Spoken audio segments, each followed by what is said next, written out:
नमस्ते दोस्तों, जय श्री राम। आप सभी का बहुत बहुत स्वागत है आप सभी के यूट्यूब चैनल श्री रामार्थ पर। दोस्तों, आज के इस वीडियो में मैं आप सभी को बताने आऊँगा कि भगवान श्री राम ने जब वो वन में चले गए थे और माता सीता के हरण से पहले श्री राम जी कौन कौन से ऋषियों से मिले थे और उन्होंने कितने राक्षसों का वध कर दिया था सीता हरण से पहले, और ऋषियों ने उन्हें क्या दिया उपहार में, थोड़ी सी इसकी भी चर्चा हम ज़रूर करेंगे। तो चलिए शुरू करते हैं इस अद्भुत वीडियो को। दोस्तों, ये है सार कांड का छठा सर्ग, सार कांड का छठा सर्ग श्री आनंद रामायण का। और इसके पहले की स्टोरी मैंने आप लोगों को बता दी थी।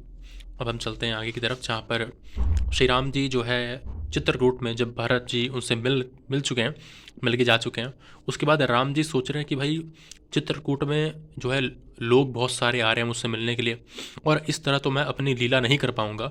इसलिए राम जी चित्रकूट से आगे बढ़ जाते हैं। और देखिए यहाँ लिखा है कि इस प्रकार से लोगों को बार बार आना जाना देखकर श्री राम ने वह चित्रकूट पर्वत छोड़ दिया और वे भाई लक्ष्मण तथा सीता को लेकर महर्षि अत्रि जी के श्रेष्ठ आश्रम में चले गए।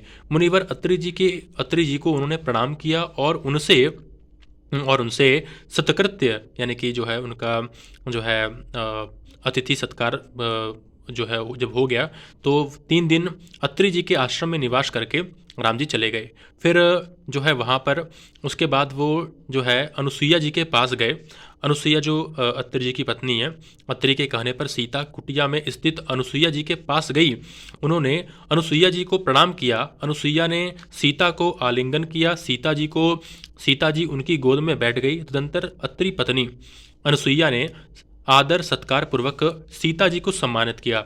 उन्होंने देवशिल्पी विश्वकर्मा द्वारा निर्मित 2 दिव्य कुंडल उन्हें प्रदान किए और बड़े ही श्रद्धा भाव से 2 निर्मल वस्त्र भी उन्हें दिए। अत्रि प्रिया यानी कि अत्रि जी की पत्नी अत्रि जी की पत्नी अनुसुईया जी ने महावर आदि दिव्य अंगराग भी उन्हें दिया और कहा कि हे जनक पुत्री सीता, ये अंगराग तुम्हारे अंगों की शोभा को कभी भी कम नहीं होने देगा।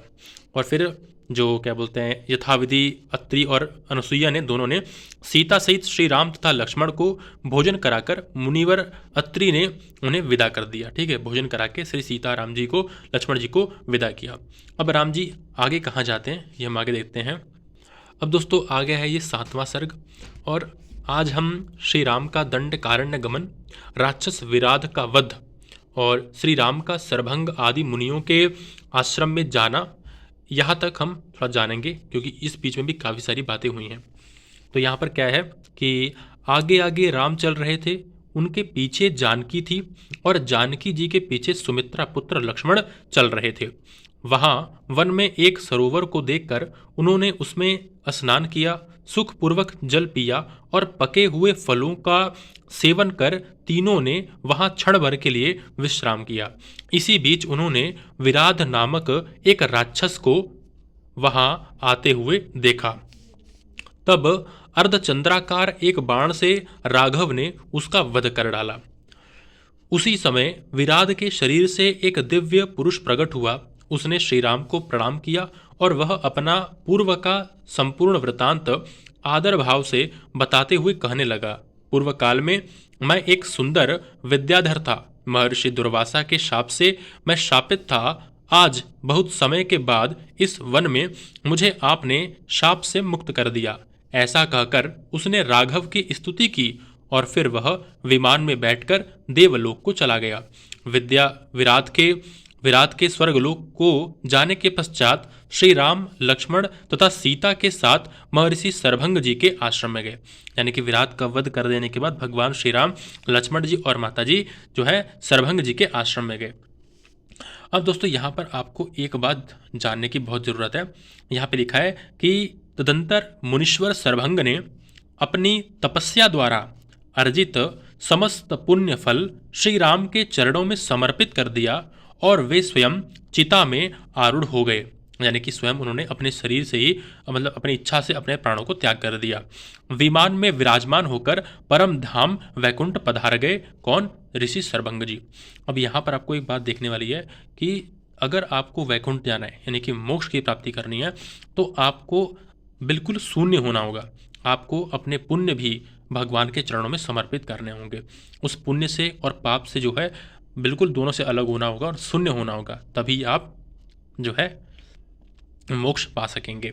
फिर यहाँ पे लिखा है कि श्री राम धीरे धीरे बढ़ते हुए महर्षि सुतीक्षण जी के श्रेष्ठ आश्रम में गए। उसके बाद क्या हुआ कि इस प्रकार से दंडकारण्य में मुनिजनों के आश्रम में विचरण करते हुए श्री राम ने सुखपूर्वक 9 वर्ष व्यतीत किए। अब दोस्तों यहाँ पर क्या है कि भगवान श्री राम ने जब चित्रकूट छोड़ा था और जब वो इधर उधर घूम रहे थे, बिल्कुल अलग अलग जगह ऋषियों से मिल रहे थे हर जगह, और पंचवटी में जो है अपनी कुटी बनाने से पहले वो 9 वर्षों तक इधर उधर घूमते थे और ऋषियों से मिलते थे।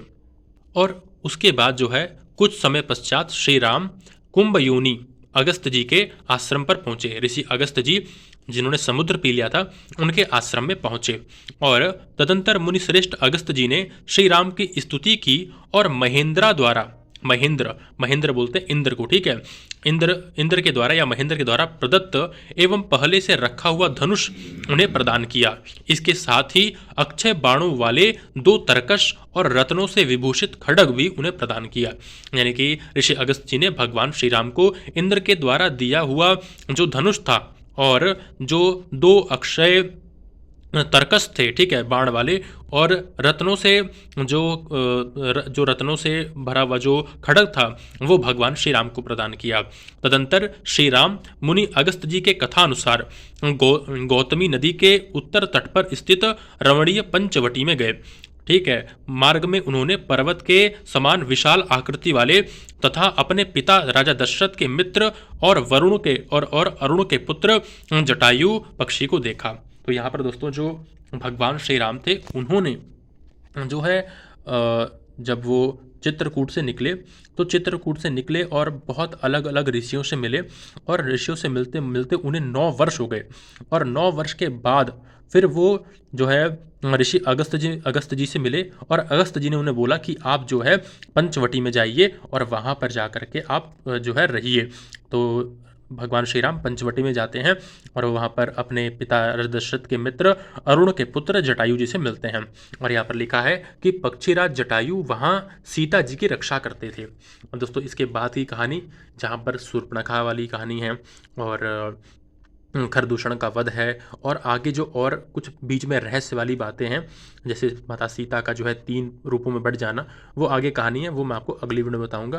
तब तक के लिए वीडियो को लाइक करें, शेयर करें, कमेंट करें और चैनल को सब्सक्राइब करके ज़रूर जाएं।